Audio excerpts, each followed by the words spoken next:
once we're able to disclose it, it's going to change how that industry operates. We can say that, right? And it's going to do a lot of good for a lot of people.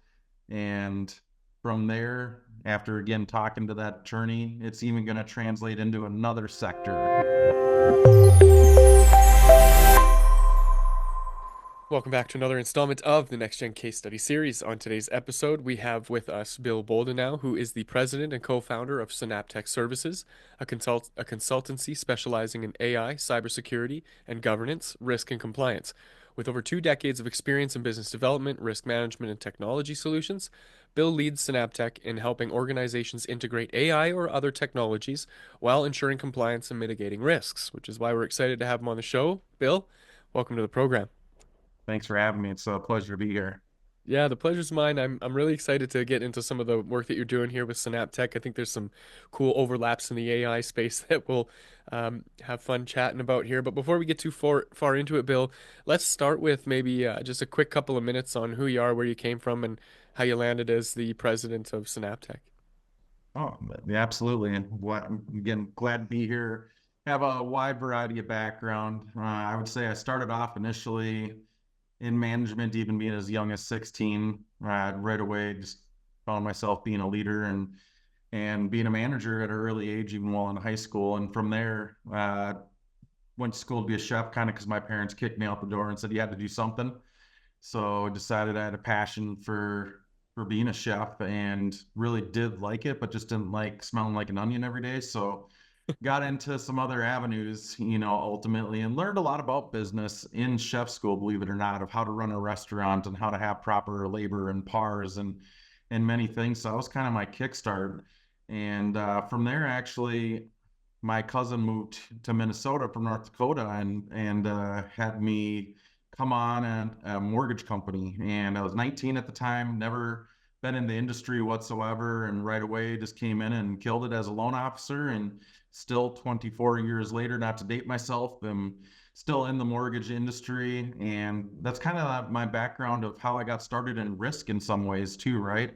A lot of mortgages is just assessing risk and going through underwriting and trying to determine whether or not a borrower is going to pay, in the end on a loan. And that's kind of how it translated well into cybersecurity for me in making that jump. Is cybersecurity to me is about risk management and making sure you got a proper plan and and you're trying to do your best to avoid any kind of risk, but it never eliminates the risk, very similar to mortgages.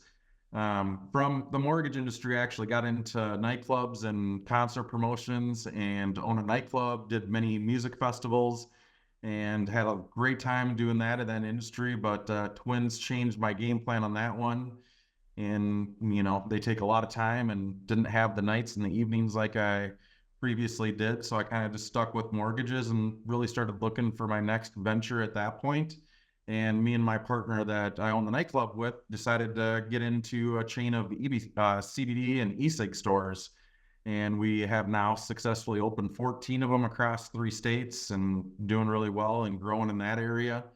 And have a really amazing team of people bringing it to the next level. I'm proud to report that even our average age is like 50 years old for our clientele. So we're really helping a lot of people, with sleep medications, light pain medications, etc. A lot of the benefits of CBD across the board. So that's been a really fun industry. And from there, I was able to expand with my mortgage partner into a dog daycare and boarding facility. So we have a dog daycare and boarding facility. We do over 100 dogs a day there. It's good local business for us in Lakeville, Minnesota here, called Puppy Play and Stay, and really got that up and running through the challenges of COVID. We opened 2 months prior to COVID. And if you Wow. can imagine, nobody needed dog boarding and daycare when you couldn't leave your basement. So, it was a very challenging first couple of years, but, we've made it through and we're to the other side. And now everyone's got COVID puppies. So now we're thriving and doing well in that aspect. And during those times, also, my best friend from high school needs some help with the landscape company, and he's one of the premier hardscape contractors in America, but he always wanted to scale to that next step. So partnered up with him, kind of helped him with a little bit of those operations as well, and then got a little mini resort that I rent out up in northern Wisconsin. So That's kind of my overall background and the different things that I got going on beyond SynapTech. And obviously, with SynapTech, I figure we'll probably get into that a little bit deeper in this conversation right now. That is a, a, v- a wide variety of experiences, and uh, I would put a definition on it, calling it a serial entrepreneur. Yeah, I think you I've either heard have of an that addiction or before. a problem, Bill. And maybe nobody's talked to you about it before, but Hey, that's the first step, right? Is to admit you got a problem. And, yeah. I can be first to say that my bus is full at this point, but then again, things just kind of keep coming up, where I've built a lot of great relationships over the years. I've met a lot of amazing people, and that just sometimes leads to more amazing opportunities. So I've learned to say never, or I never will open another business, but I'm very selective at this point. That's, I guess, leading back to SynapTech. Why did I start another business when I already had all that going? And I really saw the future with SynapTech of, groundbreaking. Yeah, cybersecurity has been around for a few years now, without a doubt. We've all seen it, but no one's really taken it seriously. And in that regard, they might even still not be taking it seriously right now. It's kind of almost on the forefront as far as people taking it serious, in my opinion, even though you're seeing the billions of dollars of losses. It's like, oh, that'll never happen to me. I'm good. I'm just a little fish on the pond here. They don't eat little fish. Well, you ever went to my cabin? Those kids pick out little fishes like they're candy and, kid in a candy store. So to me, everybody really should be taking it more seriously. And I really felt like I could be on the forefront of something. And with the opportunities that I had in the past and the connections that we'd made with some really amazing people, some really top level talent in this industry, I got really passionate about it really quick. And see, not a local dog daycare and boarding facility, even though I love that business and it's a lot of fun, it's confined to Lakeville, Minnesota, without opening another large location with a large another staff. Where something like SynapTech, I could be helping a amazing company in Chicago one day and switch gears down to Dallas, Texas the next day, and it really has a more reaching, long-lasting geographical and time frame that I could ultimately tap into this. So that's what I really am looking for. And what excites me is the endless possibilities, that SynapTech could bring with all the different ways we're helping businesses. Yeah, there's something that I think you've unlocked in all of this, which is a challenge that a lot of businesses face trying to find clients to serve and then convince those clients that they can be served and then executing on that in a meaningful enough way that they decide that yes, in fact, you can serve them. And so they stay or stick around or come back. And a lot of businesses struggle with that. So I'm really curious to get your perspective on what your kind of customer experience map looks like, how you are systemizing this probably, but I don't know because I'm not in it, so I don't have that perspective. From your vantage point, though, what would you attribute a lot of that success to? I think just experience over the years and, even helping a company right now that they're a medical billing provider and they want to get into more actual work with working with people with addiction, and we're helping them right now in negotiating a lease because I have negotiated hundreds of leases to my point. So I'm able to take that experience and translate that to them. And right away, they were about to sign a lease that would have been about $10,000 more expensive than how I renegotiated it for them in the end, and made sure that we're putting out clauses in there. So if things don't go as planned, that we're not stuck for a 5-year lease on a business that's no longer in existence, etc. Or with my partner's background, she's got a little bit more in lead generation and sales and marketing, and they want to, obviously generate some leads. And how do we analyze that properly? So it's really kind of it's again, it's fun because I can use all those experiences I've had over the years and put those, you know, to work for other people and do good for them. And if I don't have that experience, the catalog and the roster of amazing people that we've surrounded ourselves with, I can reach out to some other people that are subject matter experts to have them do some work for these businesses to really set them up for all the thriving success. Right. So how do you approach the whole customer acquisition system? Like, is this something that you just, are you flyering neighborhoods? Are you cold calling strangers? Are you running ads on Facebook? Like, let's zoom in a little bit more, and we'll focus on Synaptech Sure. specifically, just so that we have like a frame of reference. So, what's the customer experience journey look like for that company? You know, I know that this is a very uncommon response, but we're 100% self-generated at this point in referrals. So you do good things for people, and somehow they talk to other people about the good things you do for them. And next thing you know, you have more people calling you to do good things for them than you can do good things for people in a lot of ways. So, thankfully, as we have been building this up, we've been able to stick to 100% organic growth. I haven't bought one lead or had to cold call a company yet. It's always been, hey, talk to so and so. They're looking for something similar. Or I know you do cybersecurity as well. And this company might have just had some incident that they want to talk to you about, etc. So again, it's been a beautiful thing of doing good business for many years and having that come around to be rewarding of people just giving us referrals in the end and working with them across the board. So, and I recently read somewhere that business to business services as an industry or as a whole rely up to 84% on new business coming from referrals.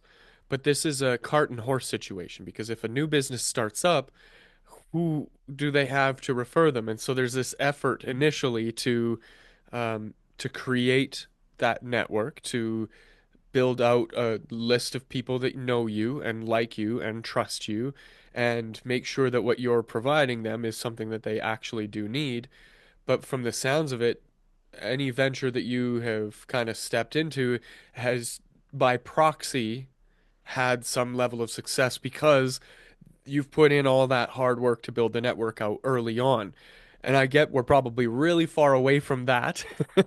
But And if you look back at that time of your life when you were really like in the mix of it, what do you think it was that made it seemingly effortless for you to grow that network so much so that you can just start businesses and be successful very quickly?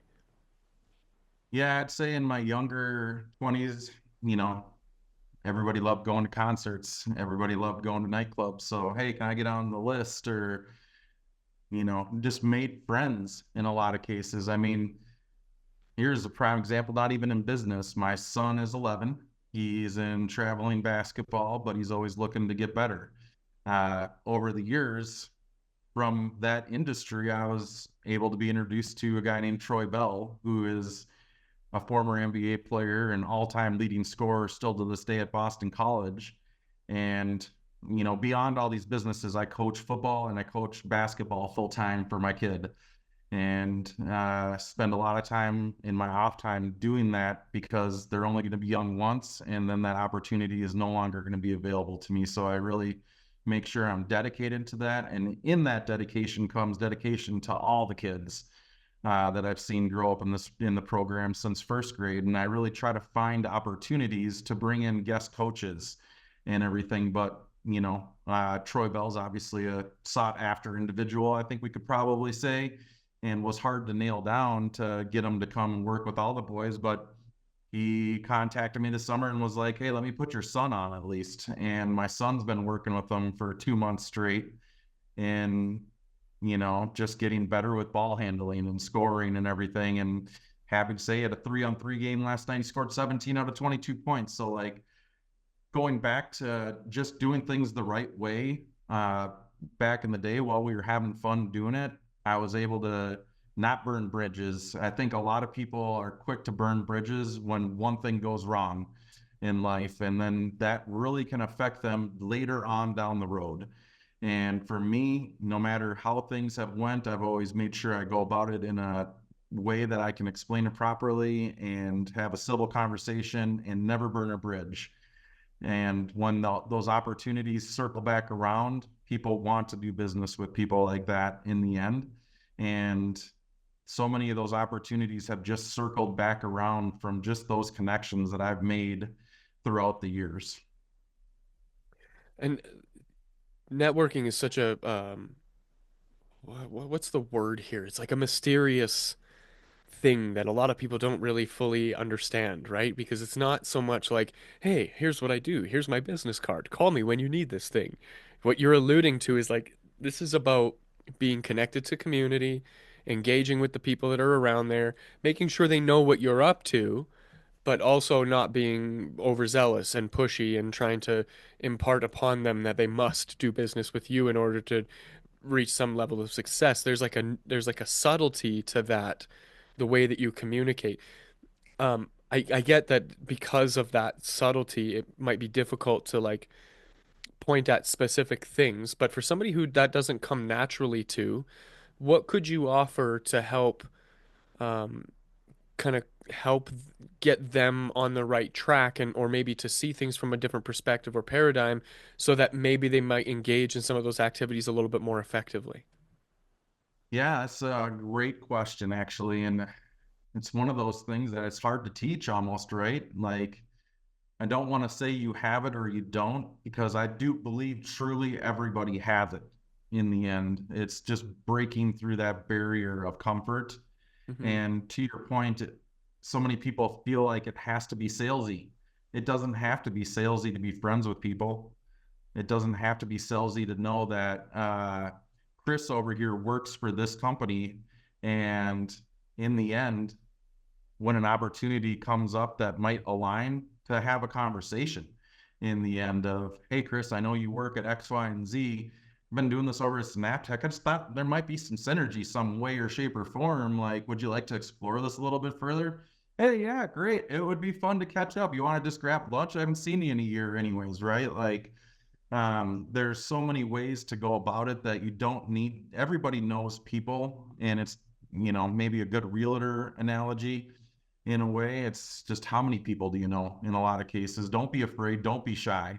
The more people you put in your network, the more opportunities you have to find the right fit. Or um, here's an example. One of my daughter's friend's dad referred me to the attorney that we needed for a big engagement.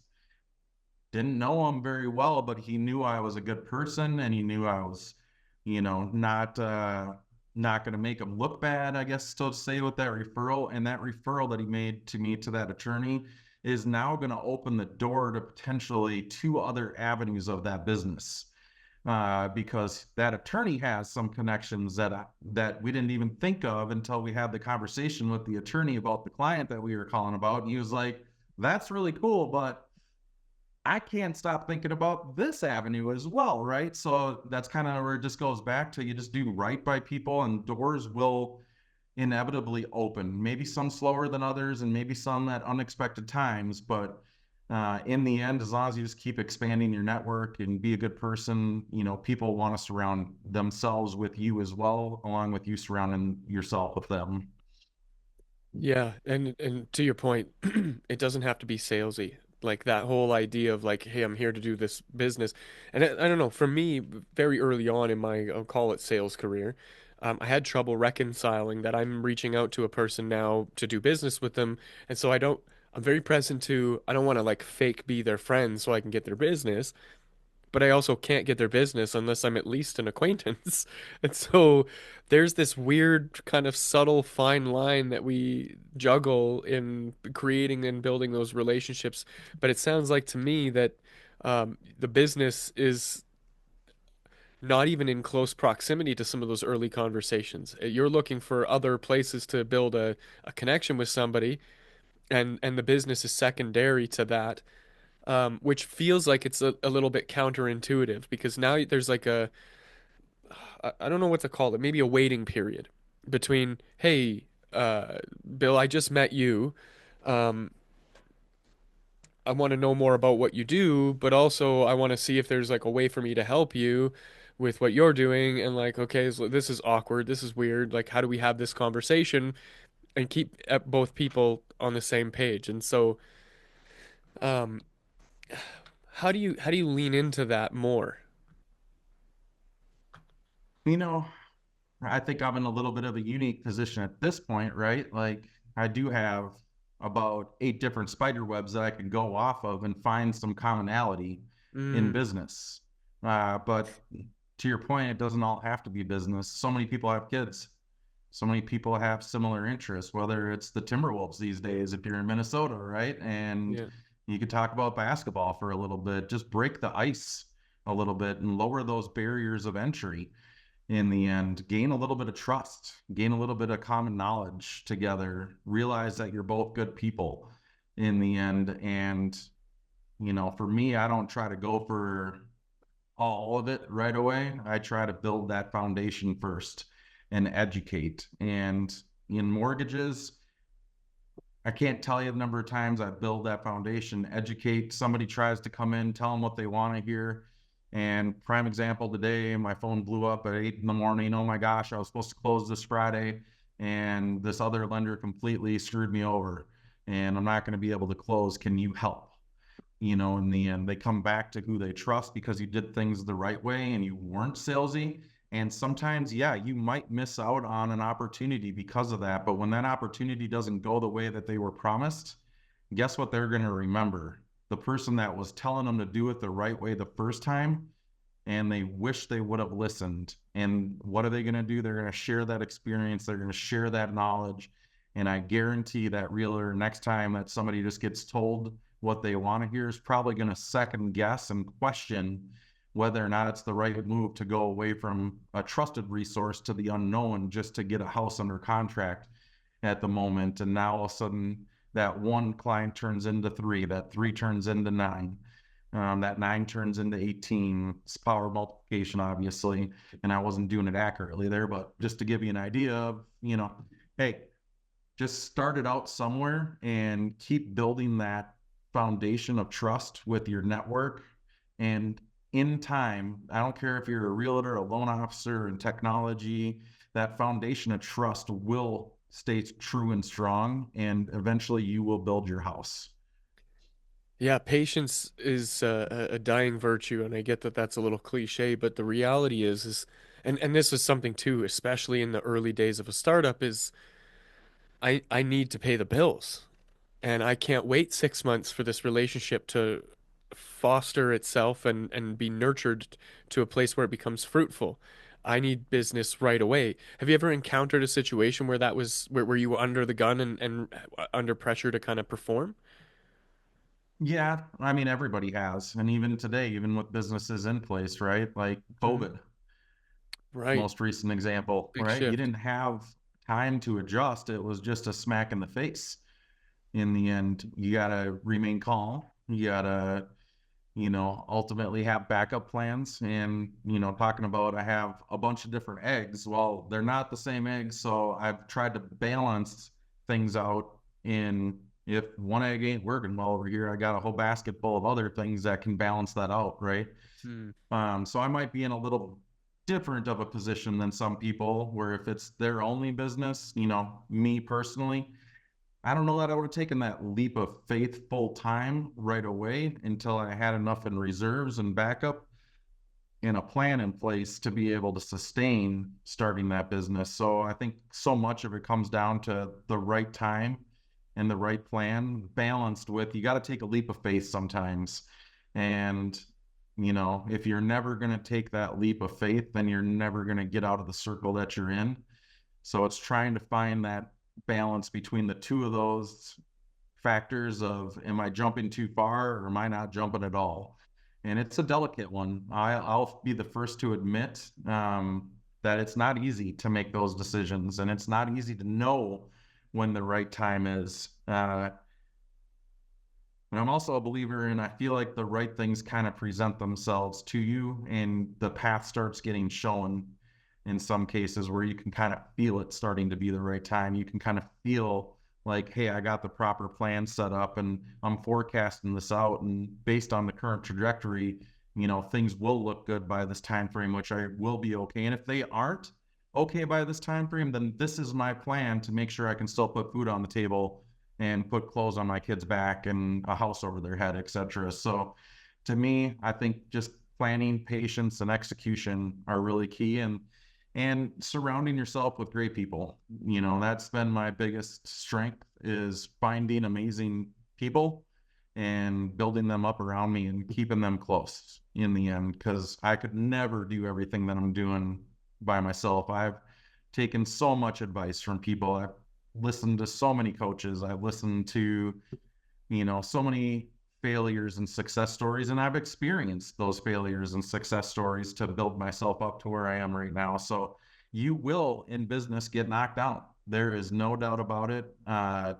You have to be prepared to get knocked down, and it's how you get back up is kind of really what makes you or the business in the end, because the business still might fail, but you might learn that next lesson to the next business that you want to start from the previous one. And if you didn't, well, then you probably shouldn't be in business. But overall, that's what life lessons, in my opinion, and it's about how you learn from those lessons to try to minimize the mistakes going forward. And that's the beauty of getting old, if there is one, is you hopefully make less mistakes than you did the day before. Yeah, very powerful, man. There's a lot there for anybody that's kind of going through it and facing it. To your point, having the patience that it takes to kind of get through it, but the tenacity to keep pushing and creating the punchline, I think, for this whole conversation to me really is creating a remarkable enough experience that people want to talk about you to other people. And I think that that has served a lot of the opportunity that has come your way. And I'm a subscriber to the belief that luck and like the must be nice people who kind of look at it and go, oh yeah, it must be nice to have all of this success. And well, um, as lucky as you might be, luck is still a culmination of hard work and preparation and meeting an opportunity, right? And that sometimes these things are out of alignment and you miss an opportunity because you're not prepared enough, right? But if you're prepared and the opportunity collide, now you have that lucky break, and from that is born more opportunity. If, to your point, you capitalize on it, you nurture the people that are with you, you're authentic in your relationships, and really take the time to go deep. So it's really powerful. Bill, as we kind of come to a close of with our time together here, I wonder if we could look forward a little bit. Is there anything on the horizon for SynapTech or the other work that you're doing that you're kind of excited about? Anything that you're aiming at, or are you just flying by the seat of your pants at this point?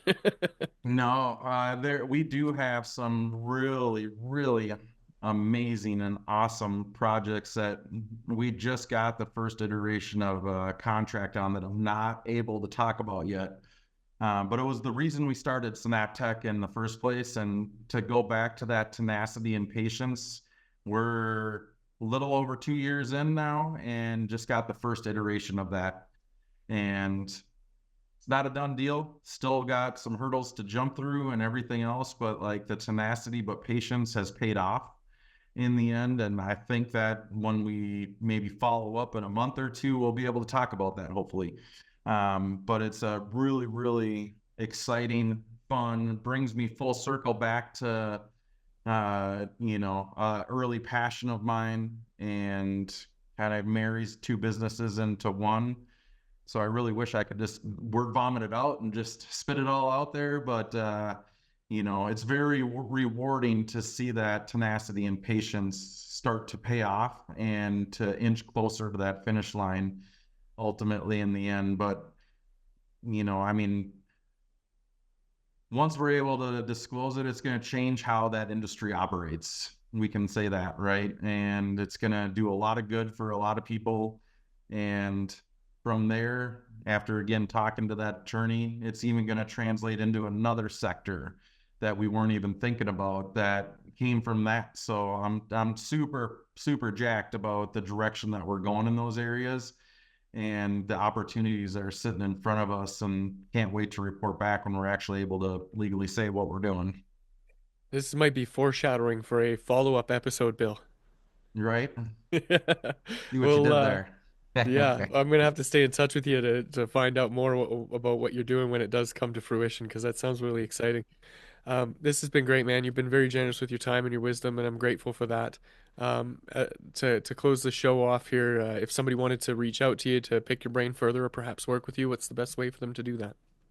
Yeah, no, absolutely. Feel free to always reach out as we just got done talking about, right? And always happy to explore and make new connections and all that fun stuff. My cell, which might be better off sending me a text to get started, is 612-387-4745, or else you can reach me at Bill at synaptechservices.com. Again, that's Bill at synaptechservices.com.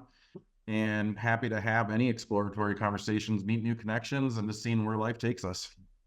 Wonderful. We'll make sure to link to all that stuff in the show notes so that anybody listening or watching can find you easily. And on that note, if you are looking to get in touch with me and my team for any of your marketing or AI needs, you can visit nextgengrowth.com. Otherwise, that's it for this episode. Thanks for joining us for this conversation, and I will see you in the next.